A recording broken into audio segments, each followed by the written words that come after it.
Question में बोल क्या रहा है, a rectangular pier 1000 mm by 1500 mm is subjected to a compressive load of 500 kN with an eccentricity of 250 mm along the axis bisecting 1000 mm side. 1000 mm side. Find the resultant stress intensity at the base cross section of the pier. यानी pier बोलने का मतलब कि जो support देखते हो, यानी आपका एक प्रकार से ये कॉलम ही है।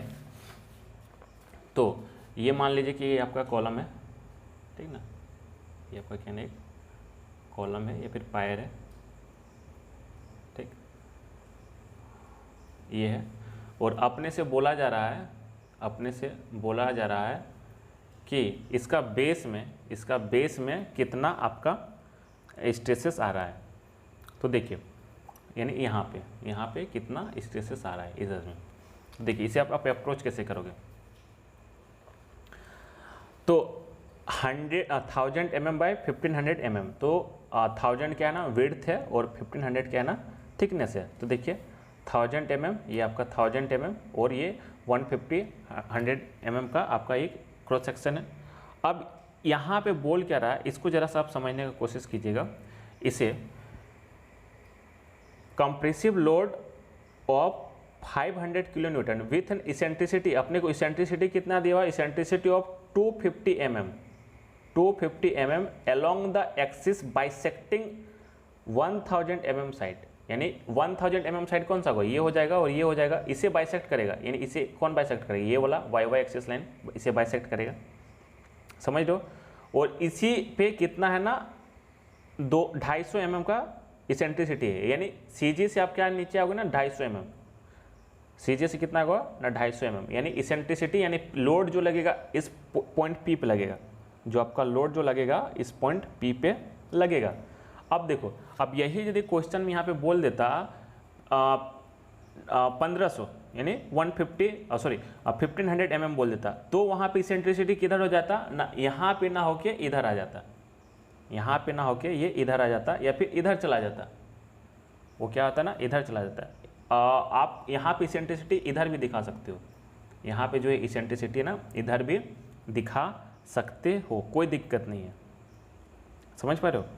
क्योंकि आपका यहाँ पे ये डिफाइंड नहीं है, ये आपका पूरी तरह से डिफाइंड नहीं है। आप इसेंट्रिसिटी इधर भी ले सकते हो, समझ लो। यदि आप इधर भी यदि 250 ले लेते तो कोई दिक्कत नहीं था। पर हाँ, जब इधर 250 ले लेते तो डीए पे क्या आता ना कंप्रेसिव आता, और सीबी पे क्या आता ना टेंसाइल आता, मतलब मिनिमम आता और इधर मैक्सिमम आता। बट इस केस में सीबी पे मैक्सिमम आएगा और डीए पे मिनिमम आएगा। सीबी पे क्या आएगा ना मैक्सिमम आएगा और डीए पे मिनिमम स्ट्रेस आएगा। तो देखो, जब आप यहाँ तक चीज़ों को समझ रहे हो तो अपने को यहाँ पे सारा कुछ तो दे ही दिया हुआ है। तो देखो बी दे दिया हुआ है, डी दिया हुआ है, लोड आपको दिया हुआ है 500 kN, यानी 500 × 10³ न्यूटन हो जाएगा। और इसेंट्रिसिटी कितना है 250, ठीक। तो आपका जो होगा, आपका जो यहाँ पे होगा आपका डायरेक्ट स्ट्रेस, तो डायरेक्ट स्ट्रेस इक्वल टू क्या होता है ना P/A होता है, P/A। तो लोड कितना है ना 500 × 10³ तो 500 × 10³ और एरिया क्या हो जाएगा ना 1000 × 1500। तो देखो एरिया कितना निकला है, यहाँ पे नहीं निकाला गया। तो 1500 यानी 1500 × 1000, तो देखो कितना जीरो है 1 2 3 4 5 यानी 10⁵ यानी 15 × 10⁵। तो जब आप इसे सॉल्व करोगे तो सिग्मा नॉट कितना आएगा ना 0.33 N/mm²। यानी अपने को डायरेक्ट स्ट्रेस निकल गया। जैसे अपने को डायरेक्ट स्ट्रेस निकल गया उसी तरह हम क्या करेंगे ना, आपका निकलेगा अब बेंडिंग स्ट्रेस। पर बेंडिंग स्ट्रेस निकालने के लिए सबसे पहले बात जानो, आप जो है मोमेंट ऑफ इनर्शिया किस एक्सिस के अकॉर्डिंग निकालोगे, एक्स एक्सिस या फिर वाई एक्सिस। तो देखो जब लोड यहाँ पे लग रहा है तो मोमेंट जो होगा यानी एक्स यानी जो ये बीम है, ये सॉरी ये पायर जो है, ये पायर आपका एक्स एक्सिस के अबाउट क्या करेगा ना रोटेट करेगा। यानी एक्स एक्सिस क्या हो जाएगा ना न्यूट्रल एक्सिस हो जाएगा। एक्स एक्सिस क्या हो जाएगा ना आपका न्यूट्रल एक्सिस हो जाएगा। यानी मोमेंट ऑफ इनर्शिया किसके अबाउट आएगा एक्स एक्सिस। तो यहाँ पे आप क्या करोगे ना 1500 का क्यूब करोगे, 1500 का क्या करोगे, क्यूब करोगे यदि आप मोमेंट ऑफ इनर्शिया निकालोगे, और यदि आप सेक्शन मॉडुलस निकालोगे तो 1500 का स्क्वायर हो जाएगा। तो sigma Z X X B D square by 6 यानी 1500 का स्क्वायर इंटू 1000 डिवाइडेड बाई 6। जब ये कर दोगे तो अपने को सेक्शन मॉडुलस मिल जाएगा, कितना मिल जाएगा, 375 इंटू 10⁻6 ये मिल गया। जब अपने को ये मिल गया, अपने को सेक्शन मॉडुलस मिल गया, अब क्या करना है ना, अपने को बेंडिंग स्ट्रेस निकालना है। तो बेंडिंग स्ट्रेस क्या होता है ना, m by Z X x. तो मोमेंट क्या हो जाएगा ना, मोमेंट क्या हो जाएगा ना, लोड कितना लग रहा है, 500 किलो न्यूटन, 500 किलो न्यूटन। तो 500 किलो न्यूटन इंटू ई कितना ना, 250।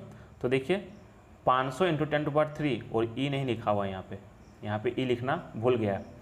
तो देखो इसे मैं यहाँ पे सॉल्व कर देता हूँ। तो देखिए, तो आपका जो यहाँ पे स्ट्रेस आ जाएगा, यहाँ पे जो आपका स्ट्रेस आएगा, देखिए ये आपका आएगा कुछ पी कितना है ना, 500 इंटू 10⁻3 इंटू ई कितना है, ई देखा जाए इसेंट्रिसिटी 250 है, 250 है, इसेंट्रिसिटी इतना आ गया। और उसके बाद ये बी डी स्क्वायर बाई 6 ये कितना आ रहा है, 375 इंटू 10⁻6 ये आ गया, यही आएगा ना सिग्मा जेड। यानी जब अपने को ये सारी चीज़ मिल गया, अब इसे सॉल्व कर दो तो अपने को जो बेंडिंग स्ट्रेस आ रहा है 0.33, बेंडिंग स्ट्रेस कितना आ रहा है ना, 0.33। यहाँ पे कुछ तो लोचा है, देखो जो बेंडिंग स्ट्रेस आएगा 0.33 आएगा। तो यहाँ पे जो है आपका ई लिखना भूल गया है, ये यहाँ पे आपका क्या है ना, ई लिखना भूल गया है। तो आपका जो बेंडिंग स्ट्रेस आएगा ये 0.33, इसे करेक्ट कर लेने का, इसे क्या करने का, करेक्ट कर लेने का। या फिर मैं एक बार इसे देख लेता हूँ, ऐसे तो ये 0.33 आ रहे हैं ना, इसे लिख लो। ये बेंडिंग स्ट्रेस जो आ रहा है 0.33 न्यूटन पर mm स्क्वायर आ रहा है। हम अब ये बोला क्रॉस वेरीफाई कर लेते, sigma Z X x 1000 into 1500 का स्क्वायर, 1500 का square divided by 6, divided by हमने कर दिया 6। तो कितना ना 37 और कितना जीरो है, 2 2 4 2 6, 2 2 4 6, एकदम सही है। तो आपका यहाँ पे ये जो होगा ये 0.33 हो जाएगा, 0.33 न्यूटन पर mm स्क्वायर, ये क्या होगा ना, ये होगा। अब इसे जब आप सॉल्व करोगे सिग्मा नॉट और सिग्मा बी, तो देखो ये सिग्मा मैक्सिमम क्या है, ये दोनों का समेशन हो जाएगा, यानी 0.33 और 0.33 यानी 0.66 आ जाएगा। इसे करेक्ट कर लेने का, 0.66 आ जाएगा, ये क्या हो जाएगा, 0.66 आ जाएगा। और यहाँ पे 0 आ जाएगा, जो स्ट्रेस हो जाएगा 0, क्योंकि ये दोनों देखो इक्वल है, आपका दोनों क्या है ना, इक्वल है। तो आपका मिनिमम स्ट्रेस क्या करना, 0 आएगा, और ये मैक्सिमम स्ट्रेस 0.66 न्यूटन पर mm स्क्वायर आ जाएगा, न्यूटन पर mm स्क्वायर। क्लियर है।